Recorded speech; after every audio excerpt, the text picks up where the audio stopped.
सुल्तानकोट वेझो तारीख़ी क़ब्रिस्तान में घारे जो पानी बीठल आहे। हफ़्तो गुज़रण बावजूद इंतज़ामिया घारे जो पानी निकाल नाहे कयो। रिपोर्ट करे रहियो आहे सुल्तानकोट मां इसरार चांडियो।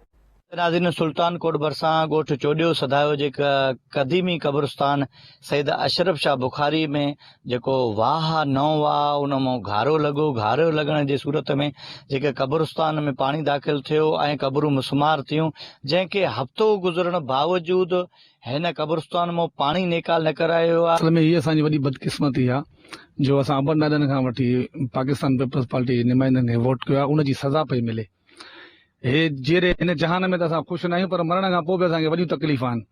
असल ॻाल्हि इहा आहे त हीउ क़ब्रिस्तान तमामु पुराणो क़दीमी क़ब्रिस्तान आहे, दरगाह अशरफ शाह बुखारी। हिन में हर साल गुज़िरियल साल बि वॾो मसइलो हो, न ईद ते को अची सघियो न उन खां पोइ को 10 मुहर्रम ते जीअं माण्हू अची करे पंहिंजे वॾेरनि खे कुल बख़्शण लाइ ईंदा आहिनि, फातिहा करण लाइ, उहो बि कोई न पियो अची सघे। उन टाइम बि हिन में 4-5 फुट पाणी बीठल हुयो। असांजो कोई गुज़ारे थो वञे इतफ़ाक़ जेकॾहिं त असां तक़रीबन 5-6 किलोमीटर परे ॿिए हंधि खणी था वञूं। असांखे वॾी तकलीफ़ आहे। हिते हाणे असांजी काई क़बर खोटिजे नथी पाणीअ जे करे।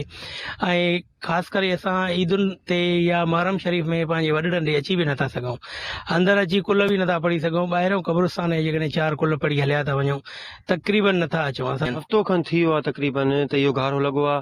हितां जा जेके वॾेरा आहिनि, वॾेरा शाही, उन्हनि खे बि ख़बर आहे त इहो घारो लॻो आहे ऐं उन्हनि जा पंहिंजा वॾड़ा बि हिते ई मदफ़िन आहिनि, पर उन्हनि खे को अहसासु न आहे। अञा ताईं को नेकर जो सिस्टम न कयो अथऊं, न ई पाणी कढण जो को सिस्टम कयो अथऊं।